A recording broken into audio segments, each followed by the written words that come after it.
We've got a new series between the Toronto Raptors and Boston Celtics with it knotted at 2. Now it's best 2 out of 3. I'm Sierra Goodwill here with the whole crew, Jimmy Toscano, Josue Pavone, Bobby Manning. 2-0 start for the Celtics. Now the Raptors have gained the momentum. Game 5 set for Monday at 6:30. Your predictions for whether or not the Celtics can now bounce back from the adversity that they're facing? I think the Celtics are still going to lose this series. I said it coming in. Oh, this guy, man. I'm sticking with it. The late game execution isn't there. The Raptors have been the better second half team the last couple of games. It's not okay. All right. Game 2, the Raptors were incredibly close to winning Game 2. Absolutely. This could be a 3-1 series to me because of the way these fourth quarters have gone. You wish it was.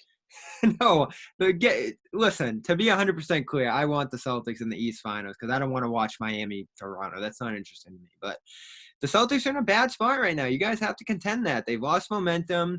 Their offense has lost punch. And Toronto has only gotten better offensively, even though you don't want to contend that. I think they have. They've gotten more guys. Because by default, how poor they were offensively to start this series. Again, I picked the Celtics to win in 7 to start. I said maybe in 6. After I saw Game 1, I thought the Celtics were going to win in 4. Then they won Game 2. Yes, it was by the skin of their teeth. They did try to give it away, but they did go up 2-0, and they were 0.5 seconds away from being up 3-0. So it's hard for me to go into full panic mode. If I'm a Celtics fan or if I'm in the Celtics, I'm still very confident in my ability to beat the Raptors because I've done it. I've been there, done that a few times now. Even going back to the regular season bubble game where they smoked them. I know Gordon Hayward was out there for that one.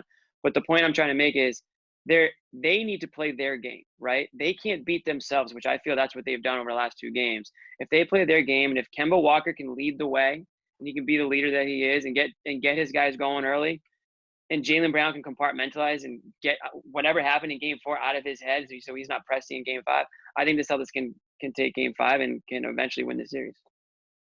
Yeah, I think the pressure's definitely on the Celtics. I don't know if they're in trouble. I mean, they've sort of put themselves into this. I'm not saying that, not taking away credit from the Raptors, right? But what I mean by that is they're still control of their own destiny. Like, we saw an offensive production from the Celtics that just wasn't like them. We haven't seen them. And in the past, history will tell us that they typically bounce back with a lot, the following game. So I'm not too worried heading into this one. I still like the Celtics to win this series.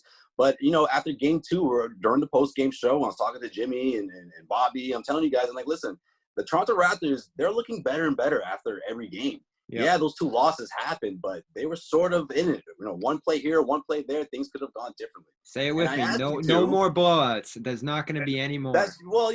Probably. That's probably the case. No more blowouts. I think the Celtics could probably win by maybe 12-13. Technically not a blowout, but I think that's definitely in the cards. But what did I say, though? I said, look, I wouldn't be shocked if they tie this thing up. If Toronto comes out and wins 2 in a row, because that's the kind of team they are. Nick Nurse talked about the guys that have come through the ranks of the NBA, guys like Pascal and Van Vliet, guys who spent so many days and months and years in the G League for this opportunity, what they went through last year. I mean, these guys are emotional. They're gritty. Obviously, that's what we learned from Game 3, and we've known all along.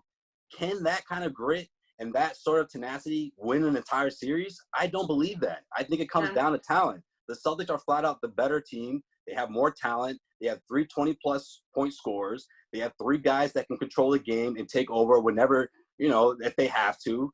And we've seen all 3 of those guys do it throughout the postseason. So, again, listen, the 3 of those guys, offensively, the Celtics didn't look like themselves. That was sort of the part of the game that I was never concerned about heading into the series. Defensively, transition defense is still up to par. The Celtics have still been right there with the Raptors. Before you get into that point, I want to, because you're leading into my next question, I want to quickly do around the horn.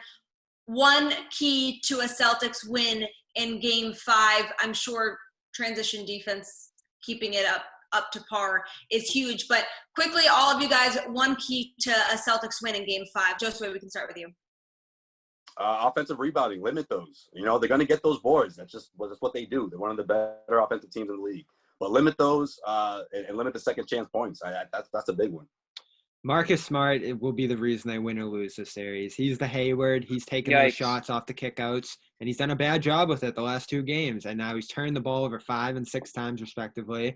That foul on the inbounds play where they gave up the technical was bad. He's not boxing out, to add to your point, Josue, the way he usually does. This series is going to come down to Marcus Smart. For me, it's composure. I think the Celtics lacked all composure in Game 4. They were erratic on offense, driving to the basket with their head down, offensive fouls, turning the ball over, countless awful turnovers. So they need to play. I said it. They need to play Celtics basketball. Joe Sway just said they're the more talented team, right? So let the game come to you. Trust your shot. Trust your instincts. Trust that talent will win out, and don't beat yourself. Keep your composure out there. It's one game at a time. Don't let Game 3 or Game 4 affect Game 5. And I think the Celtics come out with a W. It's Jason Tatum for me. I mean, he's not by any means had a bad series, but it's time for a superstar performance if he wants to be considered a superstar player on the stretch. He's got to show that he is one of the top 10 players in this league, and he can carry a team to a deep playoff run. So let's see if Tatum shows up in a big way in Game 5. We'll have all your Celtics postseason coverage on our website at clnsmedia.com and on our YouTube channel at Celtics All Access.